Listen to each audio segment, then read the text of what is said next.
ಇವತ್ತು ನಮ್ಮ ಗುಡಪಲ್ಲಿ ಗ್ರಾಮ ಪಂಚಾಯಿತಿ ವ್ಯಾಪ್ತಿಗೆ ಬರುವ ಕಲ್ಲಾರಸನಹಳ್ಳಿ ಗ್ರಾಮದಲ್ಲಿ ಇವತ್ತು ವೀರಾಂಜನೇಯ ಸ್ವಾಮಿ ದೇವಸ್ಥಾನ ಪ್ರತಿಷ್ಠಾಪನಾ ಕಾರ್ಯಕ್ರಮಕ್ಕೆ ನಮ್ಮ ಆತ್ಮೀಯ ಸ್ನೇಹಿತರು ನಮ್ಮ ಅಣ್ಣ ಆಗಿರ್ತಕ್ಕಂಥ NRS ಸತ್ಯಣ್ಣ ಅವರೇ, ಅದೇ ರೀತಿಯಾಗಿ ಇನ್ನೂ ಹಲವಾರು ಮಂಡಿ ಮಾಲೀಕರು, ನಮ್ಮ ಸ್ನೇಹಿತರು ಪ್ರಕಾಶಣ್ಣ ಅವರು, ಮತ್ತೆ ಈ ಊರಿನ ಹಿರಿಯರು, ಎಲ್ಲ ಯುವಕರು ಸೇರಿ ಇವತ್ತು ಈ ಗ್ರಾಮಸ್ಥರು ಎಲ್ಲ ಸೇರಿ ದೇವಸ್ಥಾನ ಇವತ್ತು ಏನು ಕಾರ್ಯಕ್ರಮ ಇದೆ ಅಂತ ಹೇಳ್ಬಿಟ್ಟು ನಮ್ಗೆ ಒಂದು ಆಹ್ವಾನ ಕೊಟ್ಟರು.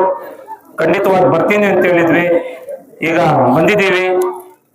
ಮುಂದಿನ ದಿನಗಳಲ್ಲಿ ಇನ್ನೂ ನಮ್ಮ ವೀರಾಂಜನೇಯ ಸ್ವಾಮಿ ದೇವಸ್ಥಾನ ಒಳ್ಳೆ ಮಳೆ ಬೆಳೆ ಆಗ್ಬೇಕು, ರೈತರೆಲ್ಲ ಸುಖ ಸಂತೋಷವಾಗಿರ್ಬೇಕು ಅಂತ ಹೇಳ್ಬಿಟ್ಟು ಕೂಡ ಆ ದೇವರ ಹತ್ರ ಪ್ರಾರ್ಥನೆ ಮಾಡ್ಕೊಳ್ತಾ, ನಮ್ಮ ಕಲ್ಲಾರಸನಹಳ್ಳಿ ಗ್ರಾಮಸ್ಥರಿಗೆ ನೆನ್ನೆ ಬಂದಾಗ ಇನ್ನ ದೇವಸ್ಥಾನ ಕಾರ್ಯಕ್ರಮ ದೇವಸ್ಥಾನ ಕೆಲಸ ಇದೆ, ಈಗ ಸ್ವಲ್ಪ ಅರ್ಜೆಂಟ್ ಆಗಿ ಸಂಪೃಷಣೆ ಮಾಡ್ತಾ ಇದೀವಿ ಅಂತ ಹೇಳಿದ್ರು.